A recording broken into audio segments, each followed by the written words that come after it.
Okay, so first step, I bought these things from Amazon. It's a bungee cord, chain to go around the cinder blocks, and then that bungee that I'm gonna put in the middle there. So I got my kayak and put all 3 cinder blocks together, and I chained them all together and linked them so that they would stay together. So this is all secured, and that'll be at the bottom of the lake.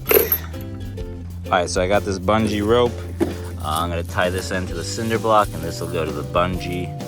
Quick in and out.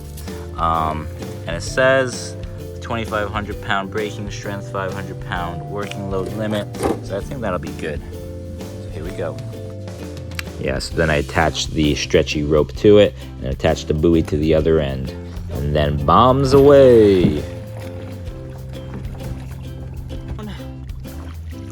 It's a nice stretchy cable, so I figure, we'll be kicking around, but it'll always come back to the center eventually.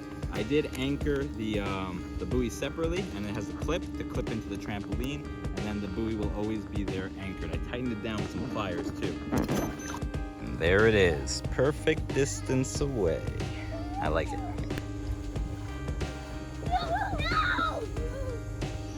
So the anchor has been there about 2 years now, and it's still working. The buoy's still the same buoy, and it's all good. I think with the last ice winter frost, the buoy got moved quite a bit, and so it lost a little bit of its elasticity, but overall it's working exactly as it should. So this is a great setup. Good luck with yours. Godspeed.